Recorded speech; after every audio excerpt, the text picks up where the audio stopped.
diambil dari satu hadis, man kana lahu madlamatun bi'irdihi aw musayyin falyatahallalahu al-yawma qabla an yakuna dirhaman aw dinar. Barang siapa yang punya kesalahan bi'irdihi dari nama baiknya aw musayyin atau daripada sesuatu, maka kata Nabi pakainya pak jawab falyatahallalahu al-yawma, maka secepatnya minta dihalalkan. Inilah diambil dari kata halal dihalal dari sini. Sebelum datang di mana hari itu tidak lagi dinar dan dirham, tidak ada lagi duit receh atau duit kertas. Yang ada itu adalah dosa dan pahala. Maka kata Nabi secepatnya kita minta dihalalkan, minta dimaafkan. Sebagaimana dalam Al-Quran surah An-Nur ayat 22 dalam penggalanya, wal ya'fu wal yasfahu, hendaklah engkau meminta maaf, wal yasfahu, dan berlapang-lapang, artinya jangan gengsi, jangan sombong. Abang kita paling kuat, abang kita punya pangkatnya tinggian, kita gengsi untuk minta maaf. Maka kata Nabi, kata Allah, wal ya'fu, maka minta maaf. Agar tuhibul ayat Allah lakum. Apakah engkau tidak ingin dicintai oleh Allah, diampuni dosa-dosa kita oleh Allah Subhanahu? Artinya kalau kita ingin dimaafkan oleh Allah, wal ya'fu, maafkanlah saudara kita, atau kita minta maaf. Jangan nunggu diminta maaf, jangan nunggu kita dimaafkan. Itu ya, maka ini dalam Allah Subhanahu wa ta'ala timbul ada bahasa halal di halal. Jadi singkat artinya adalah saling memaafkan. Kenapa? Sebabnya kalau kita tidak memaafkan kesalahan orang lain, atau kita pernah menyakiti seseorang terus keburu mati, maka itu pahala yang kita kumpulin, ya min sholatihi, dari sholatnya, wasaumin puasanya, wazakin wasodakotin, zakat sodakohnya, itu ditransfer, diberikan kepada orang yang pernah kita sakiti, kita zalimi. Sedangkan dosa-dosa dari orang yang kita sakiti, zalimi, maka akan dipindahkan kepada kita. Yang tadinya kita datang di hari kiamat di sholatin wasiyamin, membawa pahala sholat dan puasa, akhirnya sia-sia, diambil sama orang yang pernah didolimi. Nah, jangan sampai karena hadis itu, maka kata Nabi, kita segeralah minta dimaafkan, atau bahasanya minta dihalalkan. Maka daripada itu, pada kesempatan ini saya pribadi kepada jamaah, pada tetangga yang mendengar suara ini, minta dihalalkan atau minta dimaafkan. Maafin nggak kesalahan saya? Alhamdulillah. Sebaliknya juga kita saling maafkan di antara kita.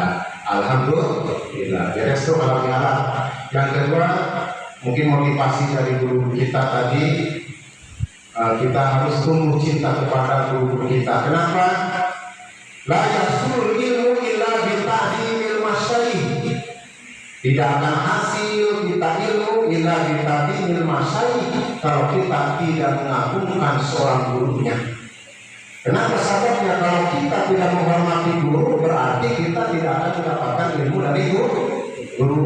Maka nanti kita bahas kapan-kapan tentang adab-adab yang mencari ilmu. Ada adab dohiriyah ada 4, ada adab batiniyah ada 4. Di antaranya adab batiniyah itu apa? Di antaranya takdim wa takrim, mengagungkan dan memuliakan seorang gurunya.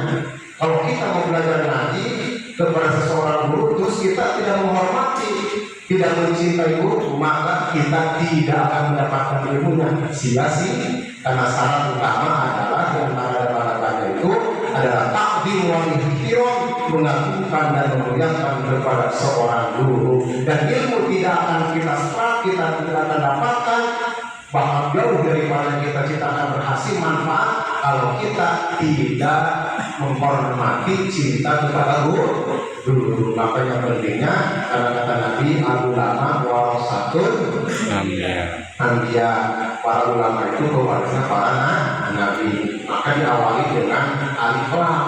Kalau lagi mah al-ulama, enggak ulama, tetapi al-ulama warasatul. Kenapa? disebutnya alif lam bihmi.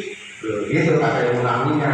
Karena belajar ilmu nahu itu adalah untuk lisan, untuk belajar supaya fasihat lisan, supaya benar bicaranya, maka belajar ilmu nahu. Kalau kita belajar ilmu fikih adalah lil adiyah, apa? Lil adiyah. Kalau kita belajar ilmu fikih, belajar tasawuf, belajar ilmu fikih tujuannya untuk agama, gitu ya. Ada lagi kita belajar ilmu lil azman, itu mah adalah ilmu astronomi, biar tahu tentang alam semesta, belajar ilmu alafiyah dan yang lainnya. Nah, di antaranya kita belajar ilmu nahu itu ada tujuannya supaya fasihat tulisan, supaya benar tata bahasa Arabnya. Maka ulama disebutnya ulama fikih. Kenapa? Karena ulama itu apa artinya? Orang yang sudah diketahui bahwa dia itu orang benar, dia adalah orang yang takut kepada Allah, itu sebutnya ulama. Innama yakhshallaha min ibadihi, gak boleh gitu. Jadi manusia yang paling takut kepada Allah adalah ulama. Makanya kalau ulama pakai alif lam, ya artinya qarinun wa qarinun mu'ala, kata artinya. Ada kajian ilmu ala. Jadi pelakat qarinun yang wajan mu'ala bisa dipakai untuk apa? Untuk memuji kalimun, warahilun, dan untuk mencaci mencela. Makanya kalimun kuromaun dimasukkan wajan mu'ala jadi kuromaun, orang yang mulia. Alimun dimasukkan ke wajan mu'ala ulama'u, itu warahilin, itu wakarimin wabakirin mu'ala, kata alfiahnya gitu. Jadi alimun itu jamak taksir, dan jamak taksir jadi ulama. Jadi orang yang takut kepada Allah dan orang yang benar-benar mengamalkan ilmu agama itu adalah para ulama. Dan insya Allah kalau kita cinta kepada ulama, insya Allah kita akan menghasilkan ilmu agama, khususnya ilmu yang kita pelajari. Alhamdulillahirabbil alamin. Yang ketiga, memakmurkan masjidnya. Saya memberikan motivasi kepada pengurus masjid semuanya dan para jamaah. Di antara kewajiban kita sebagai orang beriman adalah kita punya tugas dari Allah untuk memakmurkan masjid. Artinya menghidupkan masjid dengan ibadah, dengan pengajian, dengan bahasanya sifat-sifat yang sosial, kalau seperti santunan dan lainnya. Itu punya kewajiban. Karena yang hak untuk memakmurkan masjid itu ada 4 golongan.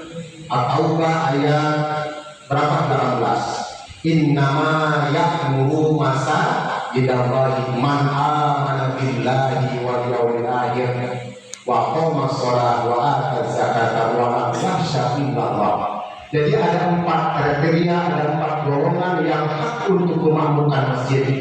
Innama pakai ada inama tuh, pakai huruf inama, disebutnya ilmu balagonya ada asal. Ini udah jarang nih belajar tentang ilmu balago. Kelas pesantrennya kalau udah nyampe 9-8 atas ini udah pasti udah belajar ilmu balago, ilmu ma'ani karena tingkatan tinggi. Innama itu sebetulnya ada khas wa ada khosri. Orang wabin nama akun wakadilun kamar takodama Tuhan maklunya. Jadi artinya dikhususkan orang yang khusus yang bisa memakmurkan masjid itu ada 4 golongan. Pertama siapa? Man amana billah, orang yang beriman kepada Allah, wal yaumil akhir, dan orang yang beriman kepada kiamat.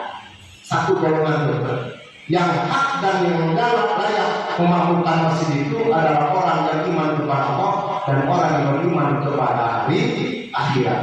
Yang kedua adalah wa aqamas shalah, orang yang tetap mendirikan sholat, orang yang rajin sholatnya berjamaah, dan orang yang tetap melaksanakan sholatnya mendirikan sholat, dia hak kata Allah untuk memakmurkan masjid. Yang ketiga, wa'atan zakat, adalah orang yang mengeluarkan zakat ketika dia sudah mampu mengeluarkan zakat.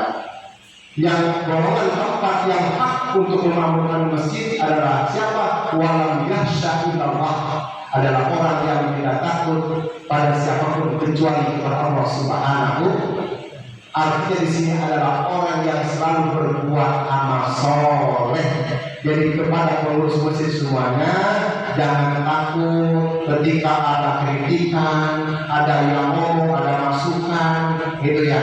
Dari masjid ngurusin masjid, ya gajinya agak ada, tapi banyak. Ya mungkin komentarnya banyak, gitu ya. Maka jangan takut ketika kita memakmurkan masjid, karena yang kita makmurkan ini, yang kita hidupkan ini adalah rumah Allah Subhanahu wa Ta'ala. Karena kata Nabi, ahabbul biladi di dunia masajiduha. Tempat di dunia yang paling dicintai orang itu adalah masjid-masjidnya. Jadi masjid ini adalah tempat di bumi yang dicintai oleh Allah Subhanahu wa Ta'ala.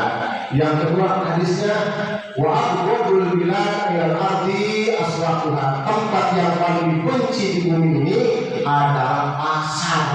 Maka ketika kita masuk pasar, kita dianjurkan untuk membaca doa. Siapa saja orang yang membaca doa masuk pasar, maka akan mendapatkan 100 rahmat kebaikan dari Allah Subhanahu wa Ta'ala. Alhamdulillahirabbil alamin. Yang terakhir dalam hadis kursinya, inna fil buyuti masajiduha. Sesungguhnya tempat atau rumah Allah itu adalah masjid. Siapa saja minal jawariha amaluha, siapa saja yang datang ke rumahku seperti bapak-bapak, siapa saja orang yang memakmurkan masjid, amaluha, dia adalah tamuku. Jadi alhamdulillah bapak-bapak semuanya yang hadir pada malam Rabu ini, baik sholat berjamaahnya, baik pengajian malam Jumat atau malam Rabu, pokoknya yang datang ke masjid yang ke rumah Allah ini disebutnya dalam hadis qudsi kata Allah adalah amaluha, adalah tamu-tamu Allah Subhanahu wa Ta'ala. Insyaallah dengan kata Allah kita menjadi tamu bupati, insyaallah kita dijamu oleh bupati. Kita menjadi tamu istana, maka kita spesial dijamunya oleh presiden. Apalagi kita semua menjadi tamu Allah, yang dia memakmurkan masjid ini adalah tamu Allah. Insyaallah kita akan dijadi tamu dijamu oleh Allah Subhanahu wa Ta'ala. Artinya akan mendapatkan ampunan dari Allah Subhanahu wa Ta'ala. Mudah-mudahan duduknya kita yang memakmurkan masjid semuanya, baik dengan pengajiannya, baik dengan zikirnya atau salat berjamaahnya, mudah-mudahan dosa-dosa kita dihapus oleh Allah Subhanahu wa Ta'ala. Dan semua para pengurus masjid niatnya untuk memakmurkan masjid mudah-mudahan dicintai oleh Allah Subhanahu wa Ta'ala. Wa ghafarallahu ladzina amanu wa amilus sholihat.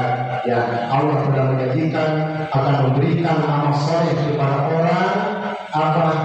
Yang pertama yaitu orang yang memakmurkan masjid menjadi tamu Allah Subhanahu wa Ta'ala. Yang kedua akan diampuni dosa-dosanya oleh Allah Subhanahu wa Ta'ala.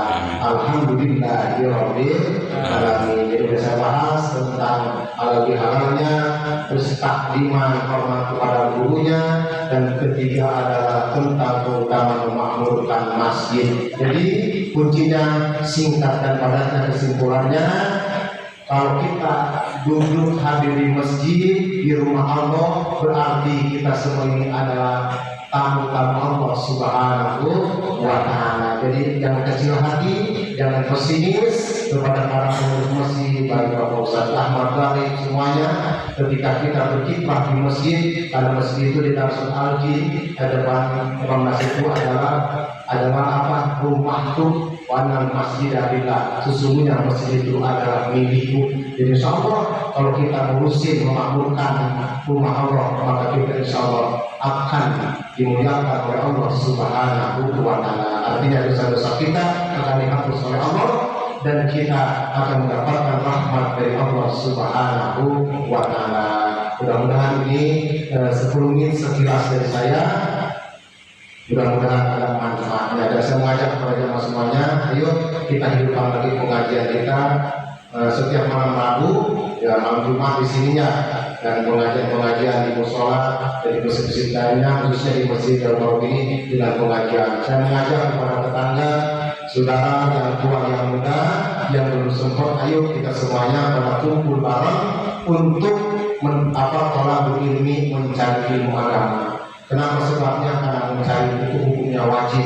Kalau satu kampung nggak ada yang mencari ilmu, maka kampung tersebut jadi dosa. Kenapa dosa? Karena mencari ilmu hukumnya wajib. Tolabul ilmi pari, kata Nabi, mencari ilmu itu hukumnya wajib. Berarti kalau nggak mencari ilmu satu kampung, nggak ada pengajian di kampung tersebut, dosa itu ahli kampung. Makanya ketika ada perwakilan ahli kampung yang datang ke sini pengajian, misalnya BPD itu mewakili BPD, ada ngaji, BPD-nya datang menguadi, berarti menjadi perwakilan dari BPD-nya. Dari PRT-nya ngaji, perwakilan dari PRT-nya. Itu ada yang ngaji, jadi perwakilan dari ahli kampung tersebut. Kalau di satu kampung ada pengajian, dosa. Makanya ketika di kampung kita ada yang mondok, kita dukung, ya, kita berterima kasih, kita tidak jadi dosa, gitu ya. Jadi baru dibayar, itu artinya. Makanya penting bagi kita. Jangan sebaliknya, yang wajibnya ditikahin, yang sunnahnya bela-belain, gitu ya. Maka kata Ibnu Athaillah dalam kitab saya baca, nih, yang 31 lagi, wa min hibail hawa dari Ibnu Athaillah. Di antaranya tertipunya orang mengikuti hawa nafsu al-musara'atu ila nawafil khairat. Al-musara'atu itu tergesa-gesa, buru-buru, ya, bela-belain ila nawafil khairat, masalah sunat yang baik. Misalnya dia akan bela-belain, gitu ya. Sedangkan wata'asulu ila wajibatil, ya. Sedangkan takasul itu artinya malas, ya. Dia tinggalkan yang wajib, yang mana sudah itu menjadi kewajiban bagi kita. Ngaji itu punya wajib, sedangkan yang wajib ditinggalkan itu yang sunnah. Yang misalnya kona zikir mari kita kerja, dibela-belain, tetapi yang wajib ditinggalkan. Ini kata Imam Athaillah, ini termasuk tertipu oleh hawa nafsu. Artinya dia terkecoh dengan hawa nafsunya. Yang sunnah mari kerja, yang wajib ditinggal. Tidak itu, karena wajib tahu hadisnya tolak ilmi fardhatun, mencari ilmu itu punya wajib, dan tidak akan diterima ibadahnya kalau tanpa dengan ilmunya, ya. Maka banyak teman-teman kita juga sebenarnya abid Allah, orang ibadah kepada Allah tanpa ilmunya maklumatun, maka akan ditolak. Kenapa? Karena tidak sekadar ilmu. Takbiratul ihram, bagaimana takbiratul ihram? Bagaimana tahiyat? Bagaimana ketika kita ruku pegang tangannya, masih ada. Ketika ruku bukan dengkul yang dipegangnya, gitu ya. Itu belum ada standarnya fikihnya. Coba. Maka kita dikasih dengkul buat ruku itu ada gunanya ketika ruku. Ruku yang benar kata fikihnya pegang itu dengkulnya. Tuh. Insya Allah karena nanti standar pundak kita sama itu para kata suatu seperti papan rata gitu. Coba kita praktekin. Sekarang tangannya di atas dengkul di paha. Nengok ya. Sekarang tangannya di atas dengkul. Bagaimana terlalu mundur? Maka di mana standar? Maka saya masih menunggu ketika aku masih posisi tangannya masih salah. Atahiyat sujudnya tangannya masih rapat, itu ya. Beda kalau perempuan, kalau laki-laki dibuka, karena perbedaannya di 8. Ketika sholat yang perempuan dengan laki-laki, takbiratumnya laki-laki waktu dibuka kekeknya kelihatan. Kalau perempuan harus agak rapat dan aurat perempuan itu standar fikihnya. Maka penting hukumnya mencari ilmu. Maka disebutnya fardu ain. Kalau kita belum bisa belajar tentang cara sholat, maka fardu ain wajib bagi kita untuk belajar sholat. Kita mau berangkat haji, berangkat umroh, wajib bagi kita untuk belajar manasik haji atau umroh. Karena penting bagi kita dalam melaksanakan ibadah haji dan umroh. Mudah-mudahan para jamaah semuanya dan para jamaah khususnya di sini, ya, kita semangat untuk belajar ilmu agama. Amin ya Allah ya Rabbal alamin. Karena mencari itu termasuk cabangnya iman. Alhamdulillah, mudah-mudahan bermanfaat. Sekian dari saya. Wassalamualaikum warahmatullahi wabarakatuh. Waalaikumsalam warahmatullahi wabarakatuh.